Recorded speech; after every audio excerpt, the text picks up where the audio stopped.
Welcome to Wavescan, the international DX program from Adventist World Radio. Researched and written by Adrian Peterson in Indianapolis and produced in WRMI Shortwave Studios in Miami. I'm Jeff White. Today on Wavescan, the 75th anniversary, All India Radio on Shortwave. Monitoring times to cease publication. Focus on Africa, Madagascar. And our Bangladesh DX report.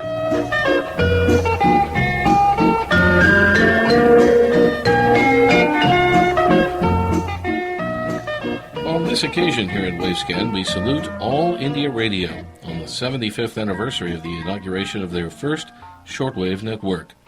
It was back in the year 1938 that 4 new shortwave transmitters were installed at key locations nearby to 4 major cities in India: Bombay, Delhi, Madras, and Calcutta. During the previous year, 1937, a new shortwave transmitter made by Philips in Holland, model KVFH and rated at 10 to 12 kilowatts, was installed and co-sited with the 1.5-year-old medium wave unit, VUD, on Mall Road in Delhi. At the time, the Delhi radio studios were located in a bungalow on Alipur Road. Apparently, this new shortwave transmitter in Delhi was accorded demonstration status. The first of these new 1938 10-kilowatt transmitters, Philips KVFH, was inaugurated in Bombay as VUB2 on February 4th. This new shortwave unit was co-sited with their 11-year-old medium-wave transmitter, VUB, at Malad, an outer suburban area between the airport and the ocean. At the time, the Bombay studios were located on Queens Road. The second new 10-kilowatt shortwave transmitter for the year 1938 was installed at Avadi in suburban Madras, with the studios at Mylapore, a suburb that is associated with the history of St. Thomas of ancient Bible times. Both the medium-wave unit, VUM, at 1/4 kilowatt, and the shortwave, VUM2, were inaugurated on the same day, June 16th. The third of these new 10-kilowatt shortwave stations was installed in Calcutta, with the 11-year-old medium-wave station, VUC. Shortwave VUC2 was taken into service on August 16th. It should also be mentioned that an additional 5-kilowatt shortwave transmitter was installed at Delhi, and this was inaugurated on June 1st. Each of the 4 transmitters in this new shortwave network relayed the programming from its parent medium-wave station, and each was intended to increase the service area beyond the regular coverage of the medium-wave unit. However, these shortwave transmitters also enabled the major radio stations of All India Radio to take a relay of important programming from each other. The first of these mutual intercity relays by shortwave took place between Delhi and Bombay early in the new year, 1939, on January 18th, though the procedure was soon expanded to encompass programming from other stations throughout India also. That early shortwave network in India was established exactly 75 years ago.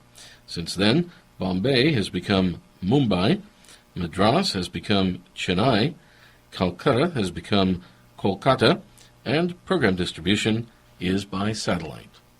We are now concluding this transmission from the General Overseas Service of All India Radio. Listeners in Australia and New Zealand can join us again at 15:30 hours IST, that is 10 hours UTC, on 13,710 kilohertz on the 22 meter band, 17,510 and 17,895 kilohertz on the 16 meter band.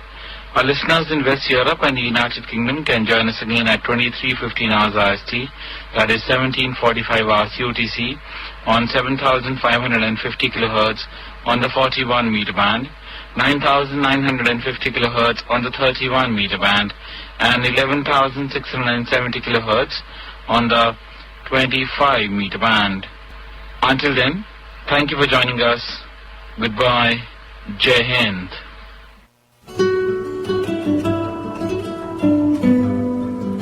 You're listening to Wavescan from Adventist World Radio. Send your comments and reception reports to Wavescan, Box 29235, Indianapolis, Indiana, 46229 in the United States. That's Wavescan, Box 29235, Indianapolis, Indiana, 46229 in the USA. or you can email us at wavescan@awr.org. Our email once again, wavescan@awr.org.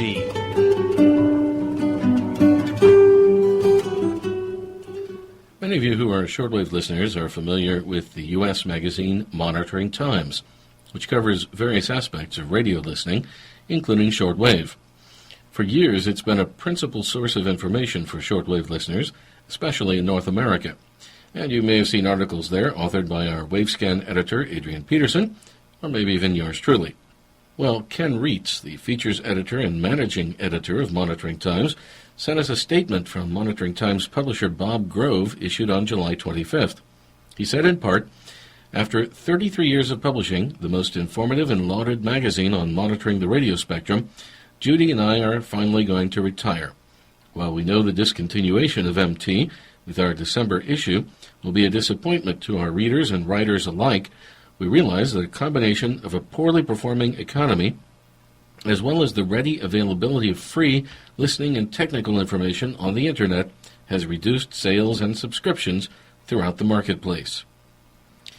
Dave Zanto of Janesville, Wisconsin, sent us a link to a recent interview with Bob Grove on a program called Ham Radio Now, a talk show and documentary series about amateur radio, produced by Gary Pierce, KN4AQ. He spoke with Bob Grove about the origins of Monitoring Times and why it is ceasing publication.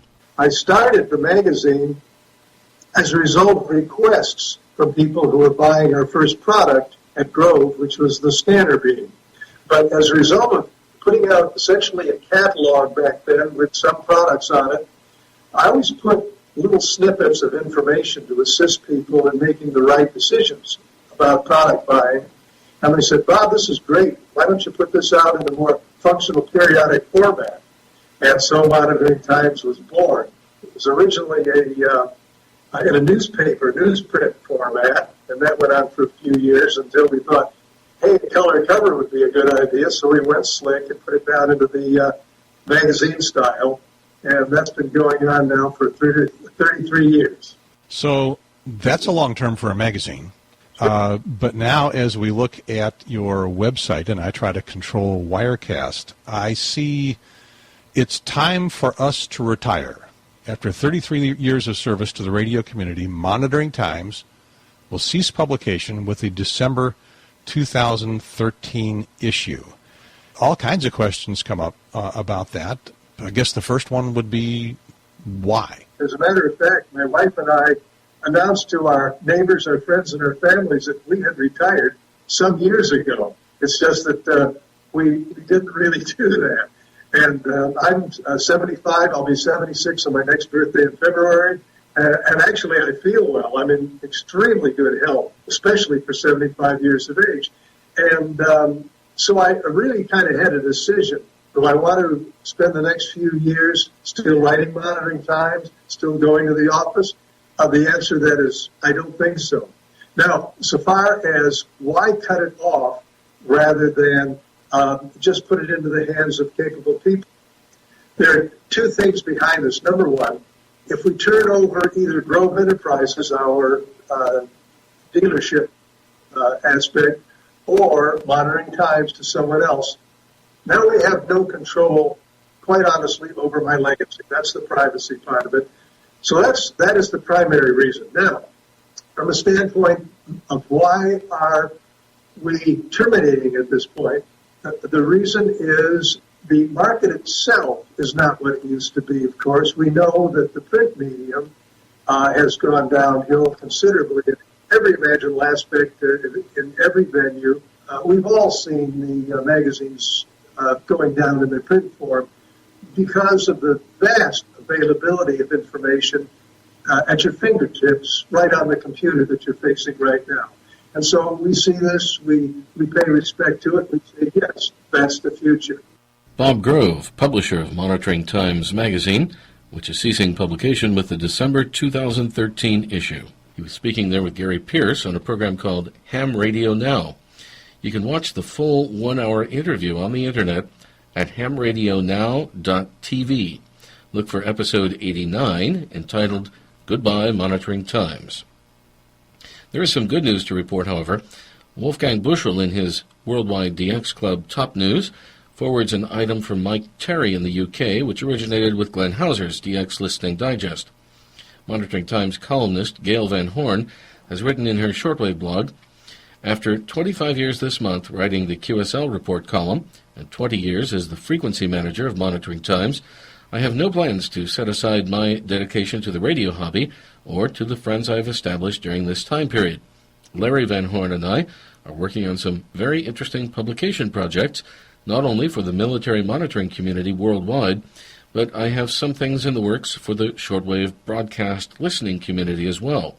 So please stay tuned to this blog for announcements in the coming months. I will continue to post on this blog timely shortwave material." And Gail's shortwave blog can be found on the internet at mt-shortwave.blogspot.in. That's mt-shortwave.blogspot.in. Wavescan presents Focus on Africa, a year-long series of reports about shortwave broadcasting and listening on the African continent.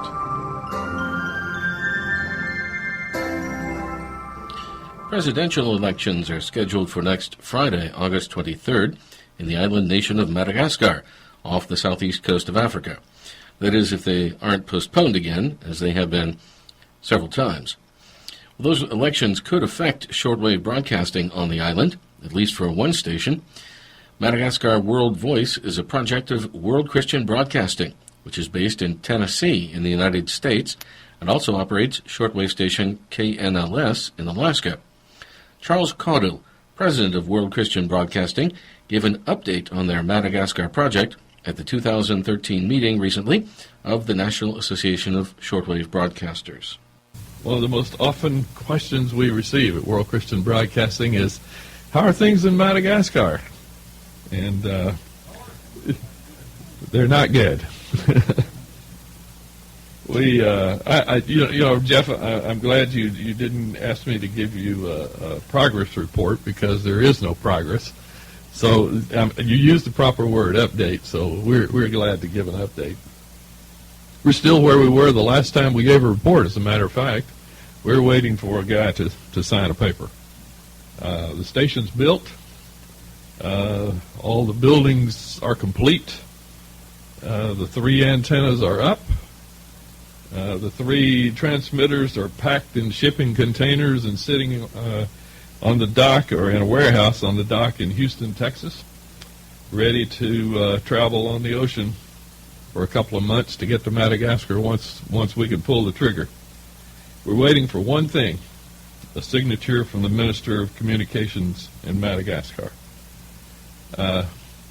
We have spent something over $11 million on this project. Of especial importance to me is that it's paid for at this point. We are holding a few funds, just waiting till we get it ready to go. But while we're waiting on the Malagasy government, we have used we wanted to keep all of our employees together, especially our construction folks. And so we've used our employees there to help with some benevolent work that is needed there in that extremely poor country. Some of our activities just in the last few months. We've rebuilt a school building that's very near our facility there in Majunga. The ceiling had fallen down in several places, and the bats had made a home in the rafters. Iguana was on the floor and on their desks. So we just built a new school for them and painted it, and they're pretty excited about what it looks like.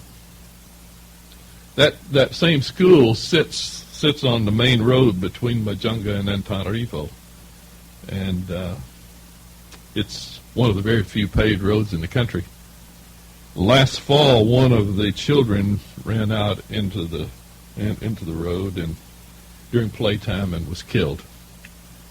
We have since built a a gated stone fence around the entire school, and they're quite happy with that. Wildfires are a real problem, especially during the dry season, and this becomes a real problem for the national forest just outside of Majunga. Since we have the equipment, bulldozer, etc., we have been able to build a fire break around the entire national forest, and we continue to maintain that for them. We also provide clothing for the children in the school there, and this year we started helping pay for the salaries for the teachers.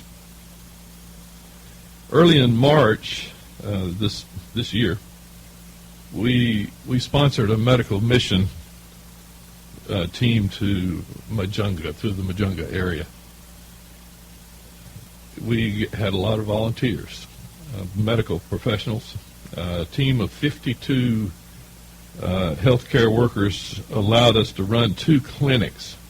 We were able to see in the 4 days that they worked more than 1,000 patients. Pharmacists filled over 4,000 prescriptions. And unfortunately, there was only one dentist in the group, and he was the busiest guy there. He can't tell you how many teeth he extracted.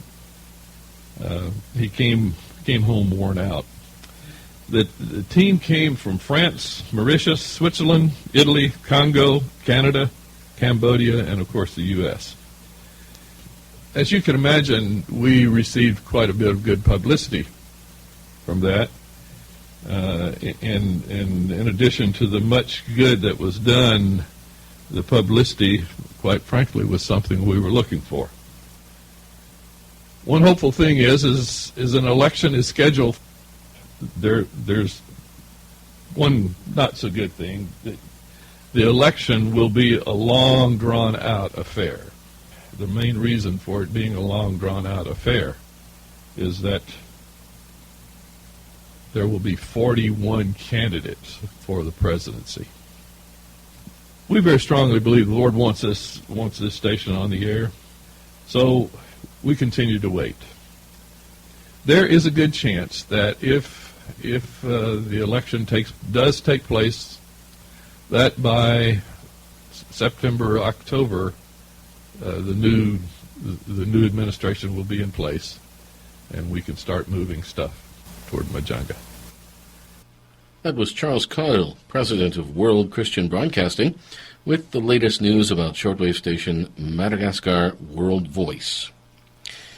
Well, in Africa, Adventist World Radio is operating a total of 14 FM radio stations in 10 different countries, each of which is on the air 24 hours daily. For those of our listeners living in nearby areas in Africa, you have 3 stations in 3 different countries from which to choose, and they are on the air 24 hours daily. In Monrovia, Liberia, there's a station in the Bassa language on 93.7 FM. In Blantyre, Malawi, the station is in the Chichewa and English languages on 90.8 FM. And in Kigali, Rwanda, a station in Kinyarwanda on 106.4 FM. Now let's go to Bangladesh. Here's Salahuddin Dolar with his monthly DX report. Dear listeners and radio hobbyists, welcome you in the August edition of Bangladesh DX report in Wavescan. I am your friend Salahuddin Dolar from beautiful city Rajshahi, Bangladesh. Glad to be back and thanks for listening. Let's start. Reception logs. 26th July. All India Radio All at 0240 to 0245 UTC on 5050 kHz. The SI code was 333. August 1st. Radio Veritas Asia in Bangla at 1400 UTC on 11870 kHz. The SI code was 444. August 2nd. Trans World Radio in Bhojpuri at 0050 UTC on 11600 kHz, the SIO code was 333. BBC in Hindi at 0100 UTC on 11955 kHz, the SIO code was 555. August 3rd, China Radio International in Bangla at 1300 UTC on 9490 kHz, the SIO code was 454. KBS World Radio at 1400 to 1500 UTC on 9640 kHz, the SIO code was 333. August 4th, BBC Bangla Sunday Special Transmission at 1400 UTC on 9410 kHz, the SIO code was 444. Radio Australia in English at 2320 UTC on 9855 kHz, the SIO code was 333. August 5th, Radio Thailand World Service at 1300 UTC on 9795 kHz, the SIO code was 333. Deutsche Welle in Dari at 1330 UTC on 15595 kHz, the SIO code was 433. August 6th, Radio Japan in English at 1400 UTC on 11705 kHz, the SIO code was 333. All India Radio in English at 1440 UTC on 9690 kHz, the SIO code was 333. August 7th, Radio Nepal Domestic Service at 1500 UTC on medium wave 7920 kHz, the SIO code was 333. August 8th, China Radio International in Filipino at 1430 UTC on 11695 kHz, the SIO code was 444. August 9th, Radio Saudi Arabia in Bangla at 1230 UTC on 15120 kHz, the SIO code was 322. August 10, China Radio International in English at 1500 UTC on 9800 kHz, the SIO code was 555. August 11, Radio Santec in English at 1600 UTC on 15190 kHz, the SIO code was 444. Bangladesh DXT will issue a QSL card for the reception report. Please send your reception report for EQSL to the following address: dxbangla@gmail.com. dxbangla@gmail.com. Okay, I will come with more DX news in the next edition. Till then, take care. Salahuddin Dollar, Rajshahi, Bangladesh. And now from the Ital Radio News Desk in Florence, here's European Perspective, a monthly feature about international broadcasting from the Old Continent, written for Wavescan by Luigi Cubisi. In my last report, says Luigi, I commented on some very bad news from Greece. Public broadcaster ERT was abruptly closed down at 21 UTC, midnight local time, on Tuesday, June 11th. All radio and TV channels, including FM, medium, and shortwave, as well as satellite programs, seemed to be silenced.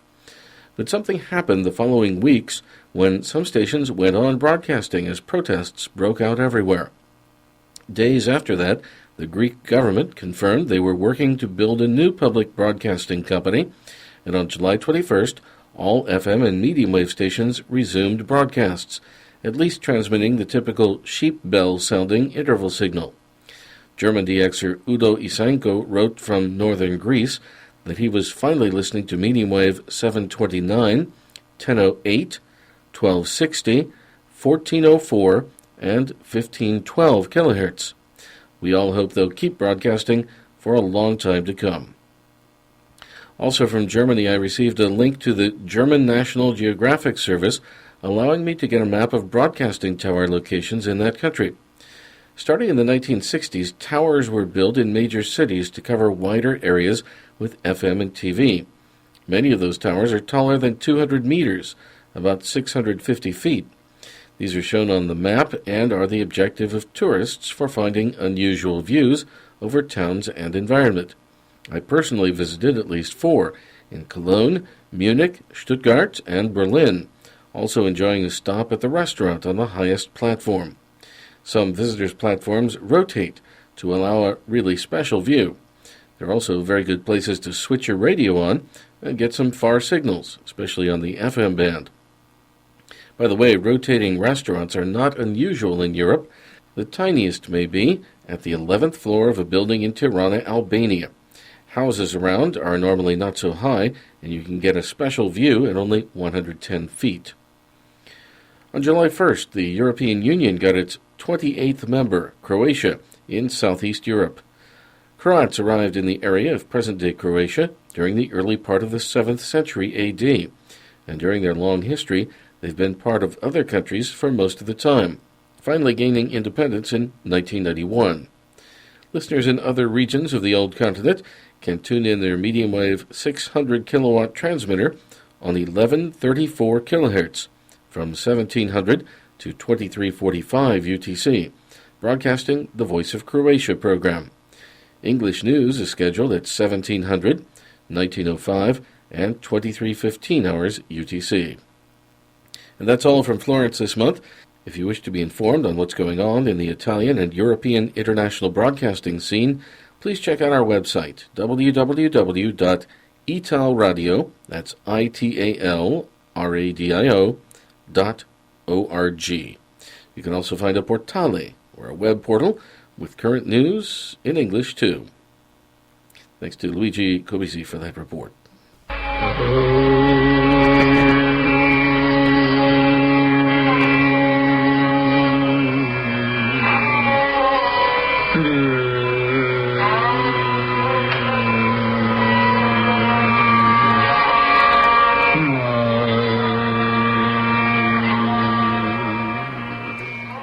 Today's Wavescan with some Hindustani classical vocal music, Bindo Malik, which comes to us from All India Radio. Thanks for listening to Wavescan, the International DX program from Adventist World Radio, researched and written by Dr. Adrian Peterson in Indianapolis. Next week on Wavescan, radio broadcasting on the island of Cyprus, the early years, and our Australian DX report. If you'd like a Wavescan QSL card, you can send your reception reports to Wavescan, Box 29235, Indianapolis, Indiana, 46229, USA. That's Wavescan, Box 29235, Indianapolis, Indiana, 46229, USA. You can email us with your comments and suggestions to wavescan@awr.org. That's wavescan@awr.org. I'm Jeff White at WRMI in Miami. Till next week, good listening.